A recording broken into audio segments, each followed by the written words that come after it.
The Second Sino-Japanese War begins in 1937, when Japanese Nazi Germany and its soon-to-be allies prepared to attack the Chinese people, resulting in the Nanjing Massacre, one of the bloodiest and most horrific events in Chinese history.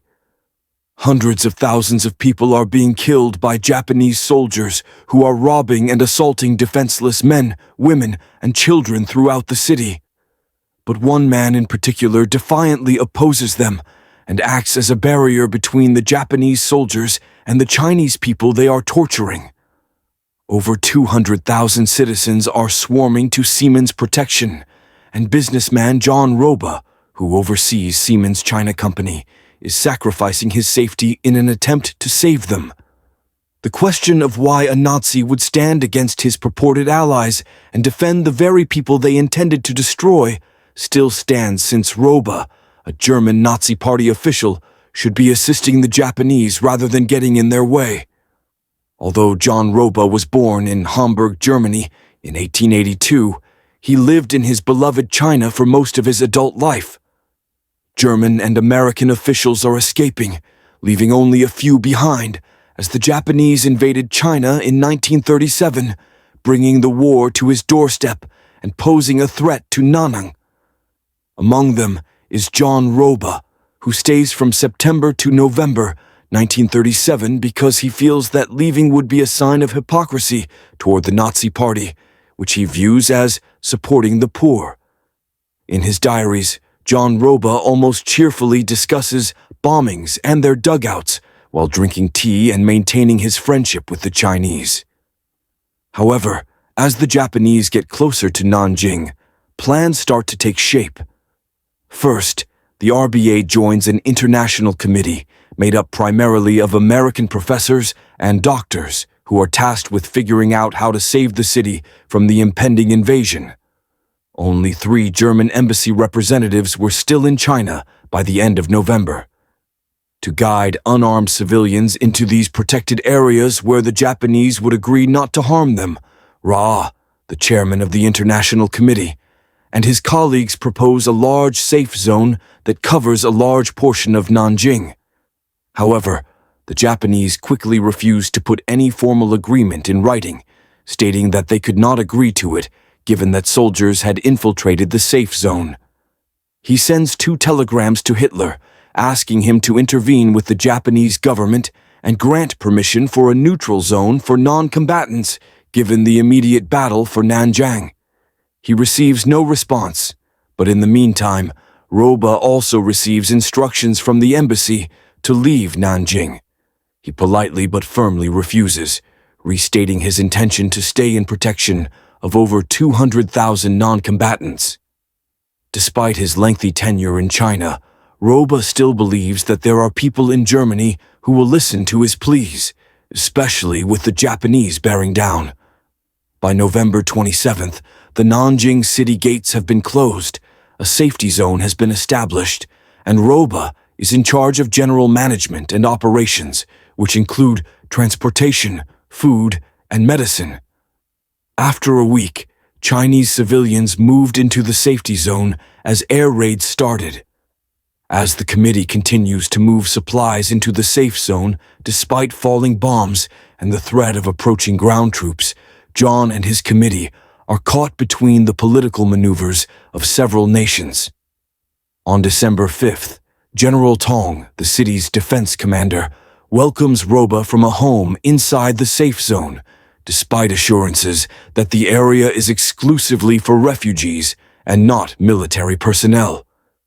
5 days later, a diary entry by Mr. Nanjing is announced on the Japanese radio as coming soon.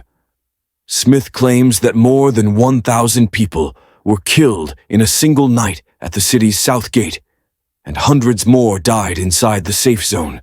Additional entries describe the horror of a vicious and unfiltered military attack against civilians, with bodies lying in the streets and Rabe regularly coming across violent scenes that horrify him.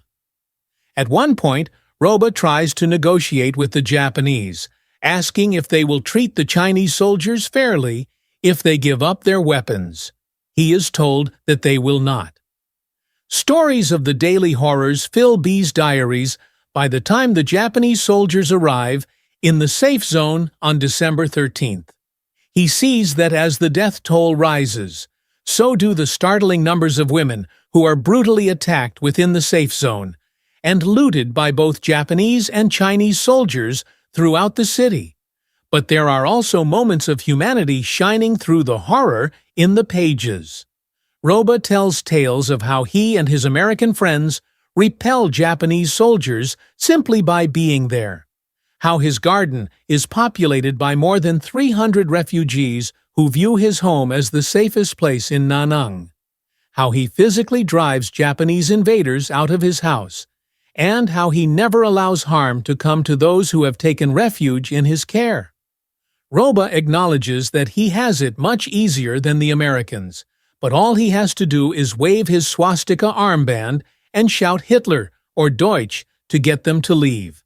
His diary entry from Christmas Eve 1937 reads, "I do not regret staying on here because my presence has saved many lives, but all the same, my suffering is indescribable." Rabe and others kept writing about what they saw during the Nanjing Massacre and the city's rise. Rabe seems certain that people outside of China are unaware of the extent of the atrocities that were taking place. By the middle of January 1938, Nanjing is being successfully overrun by Japan. Rabe thinks that nobody is left outside the safe zone, which is populated by 200,000 people. Those inside are facing food shortages and ongoing violent attacks from soldiers. The Japanese Autonomous Government Committee declared the end of the invasion and the immediate dissolution of the safety zone on February 8th. Robert assures those who have sought safety in his garden that while he would never force them to leave, there is little he can do to keep them safe if the Japanese launch an offensive. The actual number of people killed in the Nanjing Massacre is still unknown. Rabe puts the death toll between 50 and 60,000, but more recent estimates put it between 200 and 300,000. On February 23rd, a hero departs Nanjing, who is adored by the refugees he rescued, and known as the Buddha of Nanjing. Though he claims these records were only intended for documentation and not for public consumption, he never stops thinking about what he saw there, writing to Hitler once more and including a copy of a lecture he gave that told the truth about what he saw in Nanjing. Over time, Rabe is detained by the Soviets and the Gestapo on separate occasions, but he is always free.